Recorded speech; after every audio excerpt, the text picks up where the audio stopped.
Hello friends, this is पूजा कांटीवाल। एक बार फिर से आपका स्वागत है हमारे इस अच्छे से लेक्चर में।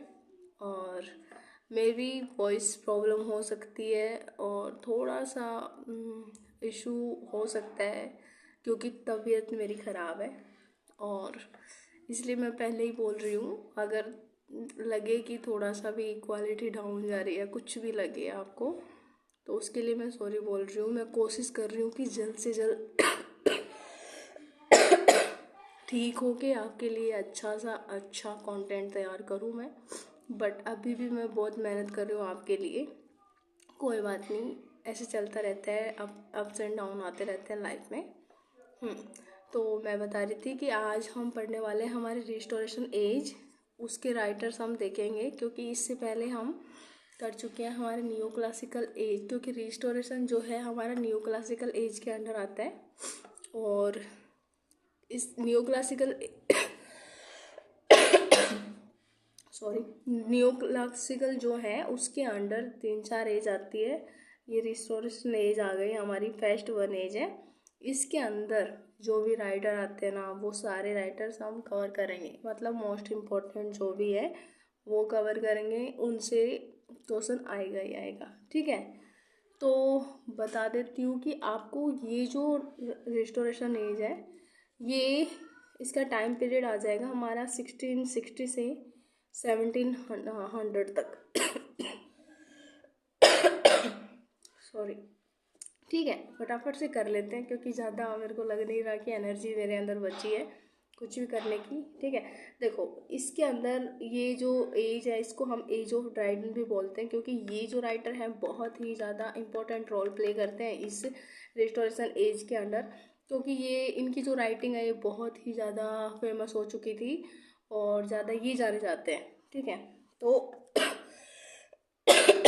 No one as father of English criticism भी जाने जाते हैं। जॉन ड्राइडन जो है बहुत ही ज़्यादा प्रोमिनेंट राइटर यहाँ पर आते हैं हमारे, जिनकी अगर हम राइटिंग देखें, जिनके हम अगर वर्क देखें, तो ये जो वर्क है इनका एब्सलॉम एंड एचिटोफेल जो वर्क है, ये एक पॉलिटिकल वर्क है। इसके अंदर वो कुछ मोनार्की के अंदर जो चल रहा होता है ना, घपलाबाजी, है ना, तो उसके बारे में बताया जाता है। दूसरा आता है मैक प्लेकनोव, ठीक है। Really sorry. तो ये वर्क भी इनका इम्पोर्टेंट हो जाता है। ऑल फॉर लव, ये भी वर्क इनका याद रखना आपको। ऐसे ऑफ ड्रामेटिक पोएसी, ये तो लिटरेरी क्रिटिसिज्म का सबसे, मतलब इतना मानो कि इससे क्वेश्चन आते ही हैं, ठीक है। तो ये जो हमारा राइटर है ये क्रिटिसिज्म से बहुत ही ज़्यादा रिलेटेड है। इनको पढ़ना हमारे लिए बहुत ही फ़ायदेमंद है, ठीक है, बेनिफिशियल राइटर है। अब आ जाते हैं हमारे विलियम कॉन्ग्रीव। अगर हम जॉन ड्राइडन के बाद किसी अनदर राइटर की बात करें तो वो आ जाते हैं हमारे विलियम कॉन्ग्रीव। ये ऐसे राइटर हैं जिनका एक वर्क है जो कि इतना खास है, आप पढ़ेंगे आपको मज़ा भी आएगा। The way of the world, ये जो वर्क है ये आपको पढ़ना है, इसकी समरी देखना है, क्योंकि जितने भी वर्क मैं बता रही हूँ सब एग्ज़ाम में आते हैं और इस एग्ज़ाम से तो भर भर के क्वेश्चन, इस वाले वर्क से भर भर के क्वेश्चन पूछे जाते हैं, ठीक है। इतना हुआ। उसके बाद में आता है हमारा जॉन बेनियन। जॉन बेनियन जो है ये जाने जाते हैं द पिलग्रिम्स प्रोग्रेस। इनका ये एक वर्क ऐसा है, जब भी आ जाए ना जॉन बेनियन का नाम, हमेशा ये वाला वर्क दिखेगा। तो don't forget to learn, don't forget to read about this work, okay. Samuel Pepys इस एज के सबसे खास डायरिस्ट हम बोल सकते हैं, क्योंकि भाई इन्होंने डायरी लिखती थी, कोई वर्क नहीं, इन्होंने सिर्फ डायरी लिखी थी।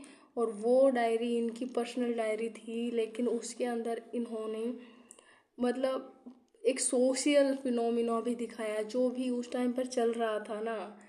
जैसे आज मेरे जीवन में जो भी चल रहा है, मान लो आज इजराइल का इसका वॉर चल रहा है, मैं अपनी डायरी में लिख दे रही हूँ, है ना।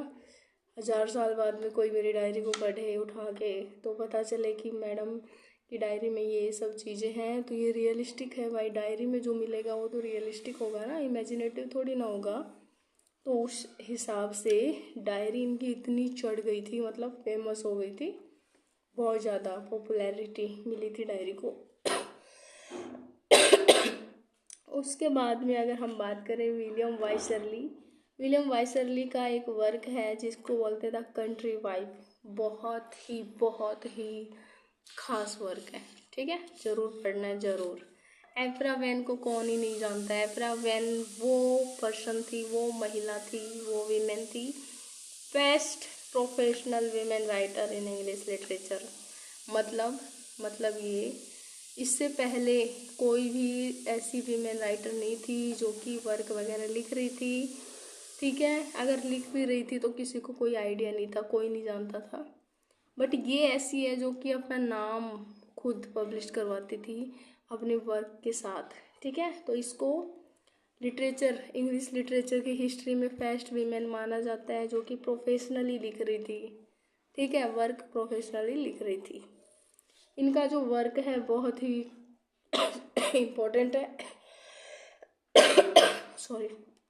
तो ओरोनोको और द रोवर, ये 2 वर्क हैं इनके, और भी बहुत सारे वर्क हैं बट हम वो देख रहे हैं जो कि बहुत ही ज़्यादा ज़रूरी है। अगर हम सारे वर्क कवर करने लग जाए ना तो हमें एक एक राइटर को पकड़ के उठा के सारे कवर करने पड़ेंगे, ठीक है। मैं चाहती हूँ आपको मैं सारी चीज़ें दूँ, बहुत ही अच्छे से करवाऊँ कवर, बट अभी मैं रिकवर नहीं हो पा रही। तो जैसे ही हो जाएगा सब कुछ ठीक सेटल हो जाएगा, सारी चीज़ें मेंटेन हो जाएंगी, मैं आपको और भी अच्छे तरीके में ढूंढूंगी ताकि आपको सारी चीज़ें बहुत ही अच्छे से याद हो जाए, ठीक है। उसके अलावा जॉन वेनबर्ग, ठीक है, वेनबर्ग जो है इनका एक वर्क है रिलैप्स, ये वर्क है इनका। हमें बस अगर आपने रिस्टोरेशन एज के अंदर ये मैंने जितने करवाए हैं इतने राइटर्स भी कर लिए ना, पक्का 2 या 3 क्वेश्चन यहीं से आ जाएंगे आपके, ठीक है। आप चाहे किसी भी एग्ज़ाम में बैठे हो ज़रूर आ जाएंगे इनमें से क्वेश्चन। इस एज के अगर की फीचर अगर हम देखें सॉरी, तो की फीचर की अगर हम बात करें तो वो हो जाएंगे focus on wit and satire, बहुत ही ज़्यादा अच्छे दिमाग से काम में लेते थे विट और सटायर। यहाँ पे सटायर का तो कुछ ज़्यादा ही प्रचलन था, ठीक है। सटायर क्या होता है, मजाक उड़ाना, ठीक है। Development of comedy of manner, यहाँ पर ये कॉमेडी ऑफ मैनर का सिलसिला शुरू हो गया था, ठीक है। सटायर विट यहाँ पर कुछ ज़्यादा ही चलने लग गया था, है ना, लोगों का मजाक उड़ाना, रॉयलशिप का मजाक उड़ाना, है ना, राजघरानों का।